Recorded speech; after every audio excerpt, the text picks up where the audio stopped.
அனைவருக்கும் இனிய மாலை வணக்கம். நான் உங்கள் மாதேஷ். எஸ்ஜிடிக்கான ரிசல்ட் வந்து எல்லாருக்கும் இண்டிவிஜுவல் மார்க் வந்து வந்தாச்சு. ஸோ நிறைய பேர் சர்டிஃபிகேட் வெரிஃபிகேஷனை பற்றி நிறைய சந்தேகங்கள் வந்து கேட்டிருந்தீங்க.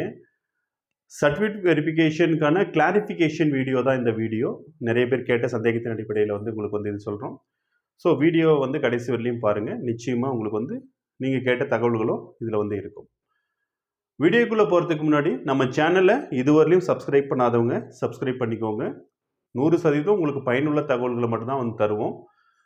இனியும் ஒரு காலங்களில் வந்து டெட்டோ அப்பாயின்மெண்ட்டோ எக்ஸாம்ஸ் வந்து வரும்போது ஒரு சில இம்பார்ட்டன்ட் வீடியோஸ் எல்லாம் வந்து இந்த சேனல் தான் வந்து போடுவோம். ஸோ அப்போ அதை நீங்கள் பார்க்குறதுக்கு வந்து சப்ஸ்கிரைப் பண்ணியிருந்தீங்கன்னா நிச்சயமாக அது வந்து உங்களுக்கு யூஸ் ஆகும். அதே மாதிரி லாஸ்ட் வீடியோவிலே நான் சொல்லியிருந்தேன், அடுத்ததாக நம்மக்கிட்ட நீங்கள் வந்து டெட் பேப்பர் 1, டெட் பேப்பர் 2, அதே மாதிரி பேப்பர் 1 எஸ்ஜிடிக்கான அப்பாயின்மெண்ட் டெஸ்ட் சேர விருப்பப்பட்டீங்கன்னா நீங்கள் வந்து இதிலே டிஸ்கிரிப்ஷன், இந்த வீடியோக்குள்ளே டிஸ்கிரிப்ஷன் அப்படின்னு சொல்லி இருக்கும், அதை டச் பண்ணிங்கனாவே கீழே வந்து நீங்கள் டெட் பேப்பர் 1 பேப்பர் 2 சேரதுக்கு விருப்பப்படுறீங்களா, இல்லை அப்பாயின்மெண்ட் எக்ஸாம் சேரத்துக்காக விருப்பப்படுறீங்களான்னு சொல்லி 2 லிங்க் இருக்கும். அந்த லிங்க்கை டச் பண்ணிங்கன்னா நீங்கள் வந்து உள்ளே வந்துடுவீங்க. ஓகேங்களா, எங்களுடைய குரூப்புக்குள்ளே வந்து வந்துடுவீங்க. ஃபர்தராக உங்களுக்கான இன்ஃபர்மேஷன்ஸ் எல்லாமே வந்து அதில் வந்து சொல்வோம். ஓகேங்களா, ஏன்னா இந்த டைமையும் வந்து ஸ்டேட் லெவலில் 2 மார்க், ஃபஸ்ட் 2 மார்க்கும் வந்து நம்ம ஸ்டூடெண்ட்ஸ் தான், state first state second. So அதனால் வந்து அதே மாதிரி வந்து இப்போ வரலையுமே வந்து படித்ததில் 172 மெம்பர்ஸ் வந்து 172 கேண்டிடேட்ஸ் வந்து ஜாபுக்கு வந்து போக போகிறாங்க. ஓகேங்களா, ஸோ எல்லாமே அனலைஸ் பண்ணிட்டோம். நாங்கள் வந்து அவங்களுடைய கிரேஸ் மார்க்லாம் ஆட் பண்ணி 172 மெம்பர்ஸ் இது வரலையுமே வந்து 172 கேண்டிடேட்ஸ் நிச்சயமாக வந்து போக போகிறாங்க. அவங்க எல்லாருடைய எக்ஸாம் நம்பர், அவங்களுடைய ரெஜிஸ்டர்ட் நம்பர் வித் மார்க்கோட அந்த நம்மளுக்கு கிரேஸ் மார்க்கெல்லாம் ஆட் ஆகி சிவி லிஸ்ட் வந்துருச்சுன்னா அதுக்கப்புறம் நான் இந்த குரூப்லேயே வந்து கீழே பிடிஎஃபாக கொடுக்குறேன், நீங்கள் பார்த்து தெரிஞ்சுக்கோங்க. ஏன்னா 172 இவ்வளோ பேரா அப்படின்னு சொல்லி நம்மளுக்குள்ளே வந்து இருக்கும். அந்த சந்தேகங்கள் வர்றதெல்லாம் இயல்பு தான். நான் டிஸ்கிரிப்ஷன்லேயே அடுத்ததாக வந்து அந்த ரிசல்ட் வந்தப்போ கொடுப்பேன், அப்போ வந்து பார்த்துக்கோங்க. ஓகேங்களா, சரி இன்றைக்கி வந்து இந்த வீடியோக்குள்ளே வந்து போயிடலாம். சர்டிஃபிகேட் வெரிஃபிகேஷனுக்கு வந்து இந்த இதெல்லாம் எங்களுக்கு டவுட் இருக்குது சார் அப்படின்னு சொல்லி கமெண்ட் பாக்ஸில் கமெண்ட் பண்ணவங்களுக்காக தான் இந்த வீடியோ. ஃபஸ்ட்டு அவங்க கேட்ட டவுட் வந்து, அதாவது சார் இப்போ எங்களை சர்டிஃபிகேட் வெரிஃபிகேஷனுக்கு வந்து எவ்வளோ பேரை கூப்பிடுவாங்க, எங்களுக்கும் வாய்ப்பு இருக்கா அப்படின்னு சொல்லி கேட்டிருந்தாங்க. ஸோ 1:1.25ன்றது உங்களுக்கு தெரியும். அதாவது 4 பேர் வேணும்னா வேலைக்கு 5 பேர் வந்து கூப்பிடுவாங்க. ஸோ 2768 பேர் வந்து வேணும், அதனால் 3460 பேரை வந்து வெரிஃபிகேஷன் வந்து கூப்பிடுவாங்க. ஓகேங்களா, ஸோ கூப்பிட்டு வெரிஃபிகேஷன் பண்ணி அடுத்ததாக வந்து பார்த்தீங்கன்னா வந்து செலெக்ஷன் லிஸ்ட் வந்து விடுவாங்க. இது ஒன்று. நம்மள 90% பேருக்கு வந்து தெரியும் பார்ட் பியில் இருக்கக்கூடிய மார்க் மட்டும் தான் எடுத்துப்பாங்க அப்படின்னு சொல்லி. ஆனால் ஒரு சிலர் வந்து நீங்கள் இந்த போன வீடியோவில் கமெண்ட் பாக்ஸில் பார்த்தாவே தெரிஞ்சிருக்கும், சார் பார்ட் ஏல எங்கள் வைப் வந்து இவ்வளோ மார்க் எடுத்திருக்காங்க, பார்ட் பியும் சேர்த்து 118 மார்க் எங்களுக்கு ஜாப் கிடைக்குமான்னு கேட்டிருந்தாங்க. ஆனால் பார்ட் ஏ நம்மளுக்கு எலிஜிபிலிட்டி மட்டும்தான், தமிழ் எலிஜிபிலிட்டி. அது நம்ம வந்து தமிழ்நாட்டில் இப்போ வந்து எல்லா ஸ்டேட்லேயும் வந்து அவங்க மதர் டங் வந்து தெரியணுன்றாங்க இல்லைங்களா. ஐ மீன் மதர் டங்குன்னா அந்த ஸ்டேட்டோட லாங்குவேஜ். அது மாதிரி தமிழ்நாட்டில் வந்து தமிழ் கட்டாயம்ன்றதுனால அந்த டெஸ்ட், அதனால் பார்ட் பி மட்டும் தான் எடுத்துப்பாங்க. பொறுங்க, உங்களுக்கு சிவி லிஸ்ட் இன்னும் ஒரு 1 or 2 டேஸில் வந்து வந்துடும். ஓகேங்களா, ஃபைனல் ரிசல்ட். அதில் வந்து பார்த்தீங்கன்னா பார்ட் பி ப்ளஸ் வந்து டெட்டில் பாஸ் பண்ண மார்க் 2012னா 5.5 மார்க்கு, 2013னா 5 மார்க்கு, 2017னா 3 மார்க்கு, அதே மாதிரி 2019னா 2 மார்க்கு, 2022னா 0.5 மார்க் வந்து ஆட் ஆகி ஒரு லிஸ்ட் வந்து வரும். இப்போ நீங்கள் 120 மார்க் எடுத்திருக்கீங்கன்னா 2013 பாஸ் பண்ணியிருக்கீங்கன்னா 125 அப்படின்னு சொல்லி வந்து ஒரு லிஸ்ட் வந்து வரும். ஸோ அந்த லிஸ்ட் வரையும் வெயிட் பண்ணுங்கள், அதுதான் ஃபைனல் லிஸ்ட்டு. ஸோ இன்னும் கிரேஸ் மார்க் ஆட் பண்ணல. கிரேஸ் மார்க்னால் நீங்கள் டெட்டில் பாஸ் பண்ண அந்த இயர் வைஸாக மார்க்ஸ். ஓகேங்களா, இப்போ ஒரு சிலர் இதுலேயும் எனக்கு டவுட் கேட்டீங்க, சார் நான் 2013லையும் பாஸுங்க சார், 2017லையும் பாஸுங்க சார். அப்படின்னா 2013க்கு வந்து 5 மார்க்கும் 2017க்கு வந்து எனக்கு 3 மார்க்கும் வந்து கொடுப்பாங்களா சார், மொத்தம் 8 மார்க் கொடுப்பாங்களான்னு கேட்டிருந்தீங்க. ஒரு சிலர் 3 எக்ஸாம்லலாம் பாஸ் பண்ணியிருக்காங்க. ஸோ எத்தனை எக்ஸாம் பாஸ் பண்ணாலையும் ஒரே ஒரு மார்க் தான் நமக்கு. நீங்கள் வந்து 2013 எடுத்த அந்த 5 மார்க்கை வந்து கிளைம் பண்ணிக்கலாம். ஓகேங்களா, ஸோ அதுதான்.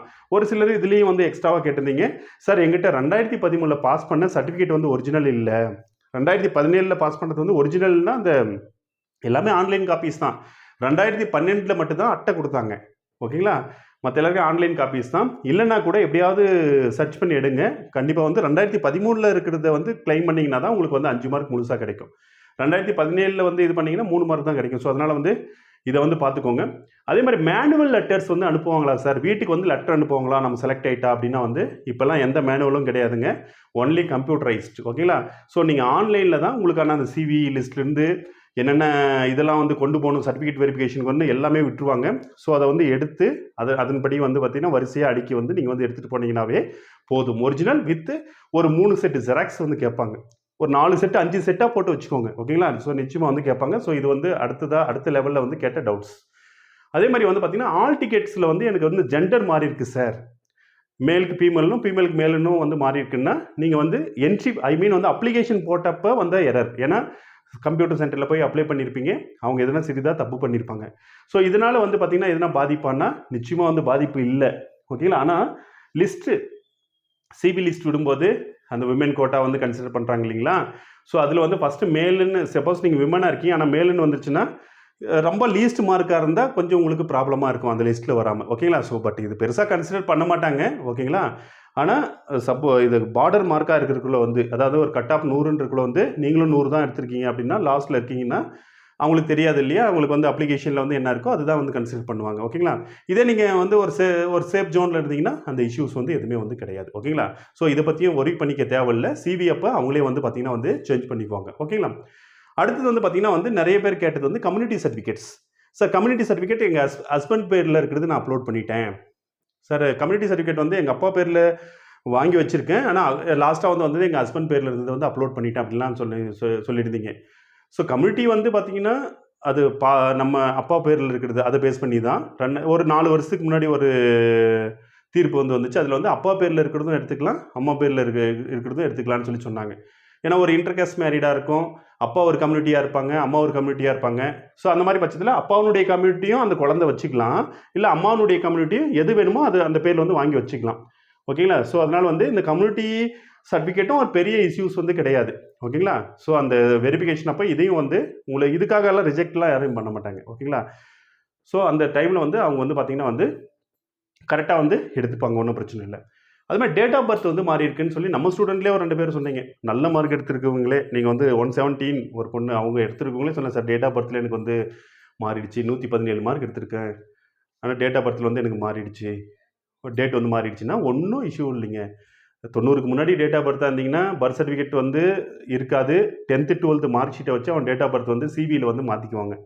90க்கு அப்புறம் நீங்கள் இருந்தீங்கன்னா ஒரு மெயினாக வந்து இந்த 2000க்கு அப்புறம் அப்போ தான் வந்து டேட் ஆஃப் பர்த் சர்டிஃபிகேட் வச்சுருப்போம், அதை வந்து காட்டி கூட நம்ம வந்து பண்ணிக்கலாம், ஒன்றும் பிரச்சனை இல்லை. ஸோ இந்த டேட் ஆஃப் பர்த் வகையிலலாம் ஒருத்தர் வந்து சிவிலேருந்து ரிஜெக்ட் பண்ண வாய்ப்புகள் வந்து இல்லை. ஓகேங்களா? அடுத்ததாக வந்து கேட்ட டவுட் வந்து சார் நான் மேல் கேண்டிடேட்டு, ஏன்னா லாஸ்ட் வீடியோவில் கூட நம்ம சொல்லியிருந்தோம் ஃபீமேலை விட மேல் கொஞ்சம் மார்க் அதிகமாக வந்து வேணும் அப்படின்னு சொல்லி. ஸோ நான் மேல் கேண்டிடேட் சார், ஃபீமேல் கேண்டிடேட்டை விட நான் எவ்வளோ மார்க் வந்து எக்ஸ்ட்ரா எடுக்கணும் அப்படின்னு சொல்லி வந்து கேட்டிருந்தீங்க. ஸோ மேல் கேண்டிடேட்டை பொறுத்தவரையிலும் மேலுக்கும் ஃபீமேலுக்கும் லாஸ்ட்டாக குரூப் 1ல் வந்து பார்த்தீங்கன்னா வந்து ஒரு ஹைகோர்ட் வந்து ஒரு தீர்ப்பு சொல்லிட்டாங்க. ஃபஸ்ட்டில் என்ன பண்ணுவாங்கன்னா இப்போ 100% வந்து டோட்டலாக 100 பேரில் எடுக்கிறாங்கன்னா 69 பேர் வந்து reservation, SC ST SCA BC எம்பிசின்னு 31 பேர் வந்து ஓப்பன் கேட்டகரி. ஓகேங்களா? ஸோ அந்த ஓப்பன் கேட்டகரியில் வந்து ஃபஸ்ட்டில் என்ன பண்ணுவாங்கன்னா 31 பேரில் வரக்கூடிய எந்த பெண்களையும் கணக்கில் எடுத்துக்க மாட்டாங்க. அடுத்து 69%லேருந்து இப்போ வந்து 50% நம்மளுக்கு உமன் ரிசர்வேஷன், அதுலேருந்து 50% வந்து எடுத்து அவங்க தனியாக வைப்பாங்க. ஆனால் அந்த குரூப் 1 கேண்டிடேட்ஸ் கேஸ் போட்டு முன்னாடி வந்து என்ன ஆயிடுச்சுன்னா 31% ப்ளஸ் வந்து இந்த 69 மொத்தம் 100ல் 50% லேடிஸ் இருந்தாவே போதும். ஆல்ரெடி வந்து ஜிடியில் இருக்கிறவங்கள வந்து ஃபஸ்ட்டு வந்து கணக்கில் வைக்க மாட்டாங்க. இப்போ ஜிடியில் வரக்கூடியவங்களும் கணக்குன்றதுனால ஜென்ஸோட அந்த மார்க்ஸ் வந்து ரொம்ப வந்து வேரியேஷன் தேவையில்லை. இப்போ விமனை விட உங்களுக்கு ஒரு 0.5 இல்லை 1 மார்க் வந்து எக்ஸ்ட்ராவாக வரும், அவ்வளோதான். பெரிய அளவில் வந்து அவங்க வந்து 100 மார்க்கு நான் 110 மார்க் எடுத்தால் தான் வேலை கிடைக்குமோ அந்த லெவலுக்குலாம் போகாது. ஓகேங்களா? ஸோ அதனால் இது ஒரு டவுட் வந்து எல்லாருமே வந்து கேட்டிருந்தாங்க. ஓகேங்களா? அதுக்கடுத்து army certificate, destitute widow certificate. இப்போ ஆர்மி சர்டிஃபிகேட்டை பொறுத்தவரையும் வந்து நம்மளே டிஆர்பிக்கு வந்து ஃபோன் பண்ணி கேட்டோம். ஓகேங்களா? எனக்கும் ஒரு சில டவுட்ஸ் வந்து அதில் இருந்துச்சு. ஏன்னா ஃபஸ்ட்லாம் ஆர்மி கோட்டாவில் வந்து ஆர்மியோட ஒய்ஃபெல்லாம் வந்து கிளைம் பண்ணிக்கலாம். இப்போ வந்து அந்த மாதிரி இல்லை. ஆர்மியோட கோட்டான்னா அந்த சார்ந்த நபர் மட்டும் தான் கிளைம் பண்ணிக்க முடியும். ஓகேங்களா? சார்ந்த நபர் மட்டும்தான். இப்போ நான் ஆர்மி கோட்டாவில் இருக்கேன்னா நான் தான் அந்த கோட்டா கிளைம் பண்ண முடியும், என் ஒய்ஃபுக்கோ எங்கள் பிள்ளைங்களுக்கோ வந்து கிடையாது. ஓகேங்களா? அது டிஆர்பிக்கு ஃபோன் பண்ணி கேட்டோம், அவங்களும் தெளிவாக தான் சொன்னாங்க. அதே மாதிரி டெஸ்டிடியூட் விடோ கோட்டா சார், எங்கிட்ட விடோ கோட்டா தான் சார் இருக்குது, அதை நான் அப்ளை பண்ணிட்டேன். அப்ளை பண்ணுறக்குள்ள வந்து நான் வந்து ஆன்லைன்லேயும் மென்ஷன் பண்ணேன், அப்ளை பண்ணிட்டேன், அப்ளிகேஷன்லையும் எனக்கு கிடைக்குமா சார்னா 100% இல்லைங்க. ஏன்னா இது ஆதரவற்ற விதவை அந்த quota, DW quota, destitute widow. ஓகேங்களா? அந்த கோட்டா இருக்கிறவங்கள தான் வந்து பார்த்தீங்கன்னா அது வந்து வருமே தவிர சாதாரண விடோ வந்து அதில் வந்து வரமாட்டாங்க. ஏன்னா அவங்க வந்து டெஸ்டிடியூட் விடோ ஆதரவற்ற விதவைன்னு கொடுத்துட்டாங்க. சரிங்க சார், என்கிட்ட ஆர்மி கோட்டாவும் இருக்குது, அதே மாதிரி ஒரு சிலர் வந்து டிடபிள்யூவும் இருக்குது சார். ஆனால் அப்ளிகேஷன் போட்டப்போ ஸ்டார்டிங்கில் ஏதோ ஒரு பதற்றத்தில் நான் அந்த கோட்டாவே மென்ஷன் பண்ணல. இதுவும் மெசேஜ் பண்ணியிருந்தீங்க. அந்த கமெண்ட் பாக்ஸில் பார்த்தா உங்களுக்கு தெரியும். மொத்தம் ஒரு 1200 மெசேஜ் இருக்கும். அது பார்த்தீங்கன்னாவே தெரியும். சார் ஆனால் நான் மென்ஷன் பண்ணல சார். ஆனால் நான் வந்து வெரிஃபிகேஷன் அப்போ கொடுக்கலாம் தானே அப்படின்னா 100% நீங்கள் கிளைம் பண்ணவே முடியாது. ஏன்னா ஆன்லைன் அப்போ நீங்கள் அப்ளிகேஷன் போடுறப்போ வந்து என்ன தகவல்கள் வந்து கொடுக்குறீங்களோ அதுதான் வந்து செல்லும். சார் அப்படின்னா டேட் ஆஃப் பர்த் மாறினா மாற்றிக்கலான்றீங்க. அதே மாதிரி வந்து மேல் ஃபீமேல்லாம் மாற்றிக்கலான்னு சொல்கிறீங்க. அது அந்த மாதிரி வந்து இது ஏன் சார் நான் மாற்ற முடியாது அப்படின்னு சொல்லி உங்களில் ஒரு சிலர் வந்து கேட்கலாம். அது அவங்க டீட்டெயில் கொடுத்துட்டாங்க. தவறான டீட்டெயிலாக இருக்குது. அந்த டீட்டெயிலை மாற்றுறாங்க. இங்கே நீங்கள் டீட்டெயிலே கொடுக்கல. அந்த கோட்டாவே அங்கே வந்து அப்ளிகேஷன் மென்ஷன் பண்ணுறக்குள்ள அது வந்து வராது. ஓகேங்களா? ஸோ இதில் வந்து ஒரு கிளாரிஃபை வந்து ஆகிக்கோங்க. ஸோ அப்ளை பண்ணியிருக்கணும். கடைசியாக வந்து கேட்டது வந்து சார் நான் 10th வந்து ரெகுலரில் முடித்தேன். 1 to 10th வரையும் தமிழ் மீடியம் வாங்கிட்டேன் சார். 11th 12th நான் ப்ரைவேட் கேண்டிடேட்டாக எழுதினேன் சார். நான் எழுதும்போது 11th கிடையாதுங்க சார். 12th மட்டும் தான் இருந்துச்சு. அதனால் 12th வந்து நான் தமிழ் மீடியம் சர்டிஃபிகேட் வந்து தேர்வுத்துறையில் வாங்கிட்டேன் சார். இப்போ வந்து 11th வந்து எங்கிட்ட தமிழ் மீடியம் சர்டிஃபிகேட் இல்லை. நான் என்ன பண்ணுறதுன்னா, நீங்கள் படிச்சக்குள்ள வந்து 11th போர்டு எக்ஸாம் இல்லை. அதனால் 12th வந்து வாங்கியிருப்பீங்க. அதுவே வந்து போதுமானது. ஓகேங்களா? ஸோ அதுக்கு செப்பரேட்டாக வந்து வாங்க வேண்டிய அவசியம் வந்து இல்லை. ஓகேங்களா? ஸோ இதெல்லாம் வந்து நிறைய பேர் கேட்டதின் அடிப்படையில் வந்து நம்ம சொல்லக்கூடியது. அடுத்ததாக வந்து சேலரியை பற்றி கேட்டிருந்தீங்க. ஸோ உங்களுக்கே தெரிஞ்சிருக்கும். ஃபஸ்ட்டு பழைய பே கமிஷன் வந்து 5200 ரூபா பேசிக்கு ப்ளஸ் 2800 ரூபா கிரேட் பே. இன்றைக்கி வந்து 20600 ரூபா வந்து உங்களுடைய பேசிக் பே. ஓகேங்களா? அதுக்கு வந்து பார்த்தீங்கன்னா வந்து 53% டிஏ. இப்போ சென்ட்ரல் கவர்மெண்ட் 55 ஆக்கிட்டாங்க. இதுவும் நீங்கள் அப்பாயின்மெண்ட் ஆகிறதுக்குள்ள 55 ஆகிடும். ஆனால் இப்போ இருக்கிற 53 படி நீங்கள் வந்து 10,918 ரூபா வந்து டிஏ வாங்க போகிறீங்க. 2000 ரூபா வந்து பார்த்தீங்கன்னா உங்களுக்கு வந்து ஸ்பெஷல் பே இருக்குது செகண்டரி கிரேட் டீச்சர்ஸ்க்கு. ஹைஸ்கூல் ஹெச்எம்க்கு வந்து எப்படி இருக்கோ அதே மாதிரி வந்து உங்களுக்கு வந்து 2000 ரூபா இருக்குது. ஸோ டோட்டலாக வந்து 33,518. இது கூட வந்து பார்த்தீங்கன்னா வந்து உங்களுக்கு வந்து 300 ரூபா வந்து மெடிக்கல் அலோவன்ஸ் வந்து இருக்கும். ஓகேங்களா? எம்ஏ.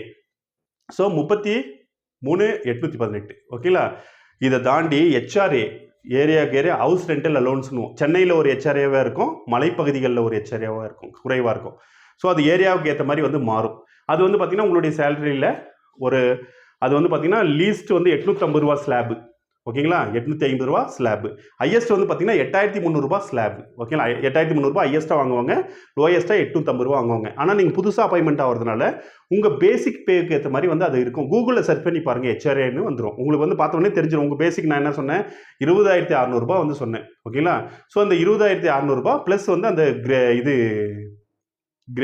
அதாவது வந்து பார்த்தீங்கன்னா வந்து அதுக்கான அந்த டிஏ வச்சு நீங்கள் வந்து பார்த்துக்கலாம். உங்களுக்கு வந்து ஹெச்ஆர்ஏ வந்து எவ்வளோ வருதுன்றதை வந்து நீங்கள் வந்து பார்த்துக்கலாம். ஒன்றும் பிரச்சனை இல்லை. ஓகேங்களா? அதுக்கடுத்து வந்து பார்த்தீங்கன்னா வந்து இது வந்து என்னது இல்லலோன்ஸ். இப்போ வந்து ஒரு சில மாவட்டங்களில் இப்போ ஊட்டி ஃபுல்லாகவே இல்லலோன்ஸ் இருக்குது, கொடைக்கானல் ஃபுல்லாகவே இல்லலோன்ஸ் இருக்குது.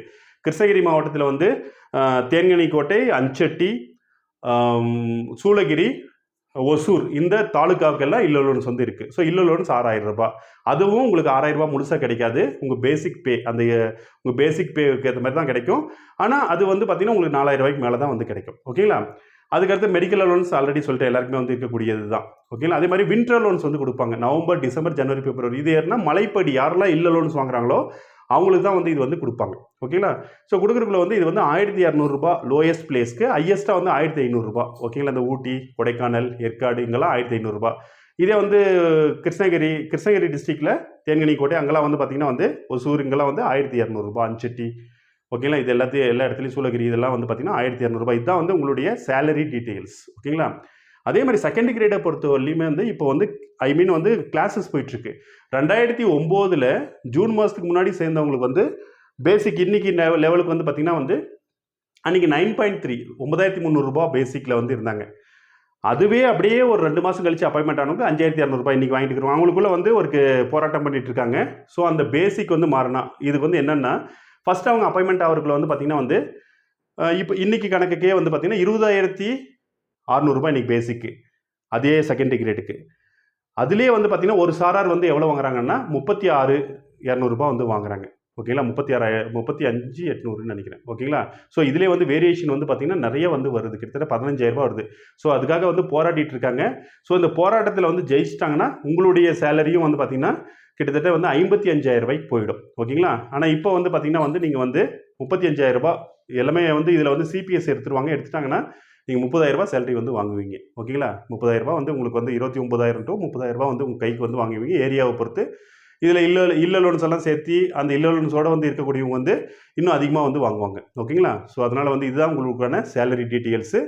ஸோ ஒரே பணி ஒரே ஊதியம் அது வந்து வந்துருச்சுன்னா உங்கள் செகண்டரி கிரேடே நீங்கள் வந்து பார்த்தீங்கன்னா அது வந்து அமுல் ஆயிடுச்சுன்னா நீங்கள் வந்து 56,000 சேலரி வந்து வாங்குவீங்க. ஓகேங்களா? ஸோ இதுதான் சேலரி டீட்டெயில்ஸ். ஓகேங்களா? ஸோ இதுதான் இன்னைக்கு கேட்ட அந்த கொஸ்டினுக்கான கிளாரிஃபிகேஷன் வந்து வீடியோ. அடுத்த வீடியோவில் சந்திப்போம். நன்றி, வணக்கம்.